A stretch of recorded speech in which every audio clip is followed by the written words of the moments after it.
सिद्धार्थ शुक्ला और आप देखना शुरू कर चुके हैं SPN9 न्यूज। अगर बात करें मध्य प्रदेश के चुनावों की तो मध्य प्रदेश में चुनावी सरगर्मियां कुछ इस तरह से बढ़ चुकी हैं कि जहां पर एक तरफ भाजपा और विपक्ष को लेकर के रार चल रही है तो दूसरी तरफ भाजपा के अंदर भी कुछ ऐसा ही माहौल देखने को मिल रहा है। क्योंकि भले ही भाजपा एक बहुत ही संगठित दल है, लेकिन इस संगठन के बावजूद भी राजनीति में किसी का कोई भी सगा नहीं होता है। यह बात तो स्पष्ट रूप से सबको पता है, सबको ज्ञात है। और लेकिन यही प्रतिद्वंद, यही टक्कर, यही आपस में मुकाबला भाजपा के अंदर भी देखने को मिलता है। ऐसा शुरुआत से ही कहा जाता रहा है कि जब से ज्योतिरादित्य सिंधिया की भाजपा में एंट्री हुई है तब से शिवराज सिंह चौहान के साथ उनका लगातार कंपटीशन चल रहा है, लगातार वर्चस्व की लड़ाई चल रही है। इस बात में जहां एक तरफ जो है कुछ सालों पहले जब मध्य प्रदेश में शिवराज सिंह चौहान की सत्ता होती थी और सिंधिया भाजपा में शामिल नहीं हुए थे, उस दौरान भाजपा में मध्य प्रदेश में अगर कोई मुख्यमंत्री का चेहरा जाना जाता था तो वह केवल और केवल शिवराज सिंह चौहान थे। लेकिन जब से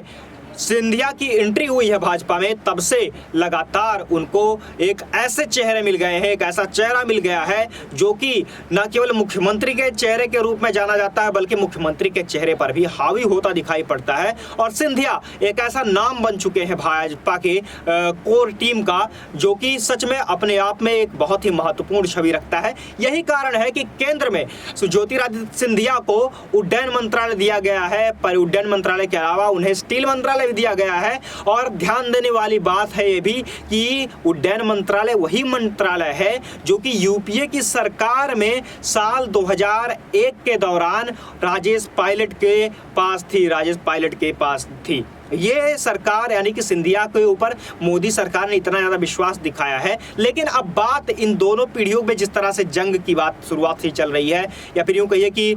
मध्य प्रदेश के महाराज और मध्य प्रदेश के जो मामा हैं, दोनों की लड़ाई अब एक अगले पीढ़ी तक में जो है वो ट्रांसफ़र होती हुई दिखाई दे रही है, अगले पीढ़ी तक जारी होना दिखाई सकती है। क्योंकि एक तरफ आप देख सकते हैं शिवराज सिंह चौहान के बेटे जो कि कार्तिकेय चौहान है, वे अपने आप को एक राजनीतिक भी कहते हैं, अपने आप को एक एंटरप्रेन्योर भी कहते हैं और इसके अलावा अपने आप को एक वकील भी हुए, जैसे कि उनके पास वकालत की डिग्री भी है, अमेरिका की यूनिवर्सिटी से पढ़कर आए हुए हैं। इन सब के अलावा ज्योतिरादित्य सिंधिया के बेटे महाआर्यन सिंधिया के बारे में भी बातचीत चल रही है और यह बातें चल रही है कि आगामी चुनाव में इन दोनों के ऊपर एक बड़ी भूमिका दी जा सकती है। हालांकि हम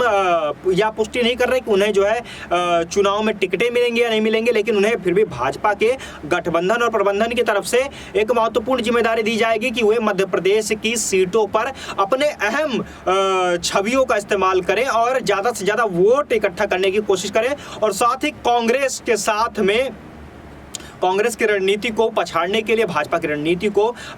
जनता के बीच ले जाने के लिए इसमें इन दोनों बड़े चेहरों के अगली पीढ़ियां, अगले बेटों के नाम जो है वो जाहिर तौर पर भाजपा की आलाकमान यह सोच रही है और भाजपा की आलाकमान की तरफ से यह निर्णय बिल्कुल देखने को मिल सकता है। क्योंकि आपको बता दें जिस तरह से भोपाल में पिछले कुछ साल पहले जो है वो जो कार्तिकेय चौहान का नाम आया था, वो अपने एक अलग ही यूनिक सोच के लिए जाने जाते रहे। उन्होंने भोपाल में फूलों की दुकान खोली थी और फूलों की दुकान के बाद उन्हें काफ़ी सुर्खियां मिली थी, सोशल मीडिया में उनका वीडियो भी वायरल हुआ था कि किस तरह से राजनीतिक विचारधारा से हट करके और एक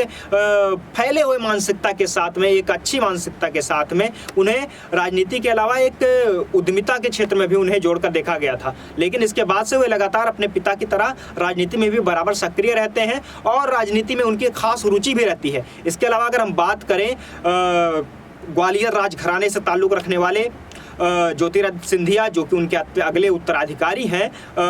महाआर्यन सिंधिया, अब इन महाआर्यन सिंधिया के बारे में भी यह कहा जा रहा है कि वे भाजपा के आलाकमान की तरफ से एक बड़ी जिम्मेदारी को बखूबी निभा सकते हैं और इस जिम्मेदारी के तहत वह भाजपा के आने वाली राजनीतिक सरगर्मियों के तहत, राजनीतिक माहौलों के तहत जो भी जिम्मेदारी उनके ऊपर दी जाएगी, पार्टी के प्रचार प्रसार और अधिक से अधिक विधानसभा सीटों पर जीत दर्ज करने की और खास करके ग्वालियर और गुना के क्षेत्र में इन दोनों पर ही इनकी निगाहें होंगी। और ये दोनों ही पीढ़ियां आगे वाले समय में भाजपा के लिए क्या कुछ करती हैं और आपस में ये राजनीति में क्या कोई तलाश करती हैं या इन्हें बीजेपी में एक बार फिर से जो है विधायकी के टिकट दिए जाएंगे, ऐसा कुछ भी अभी आगे देखने को मिल सकता है। खैर फिलहाल मध्य प्रदेश की राजनीति में इन दो युवा चेहरों के ऊपर इतनी ही अपडेट देश और दुनिया की तमाम अन्य खबरों को भी जानने के लिए जुड़े रहिए हमारे साथ और देखते रहिए हमारे चैनल को SPN9 न्यूज़ को। धन्यवाद।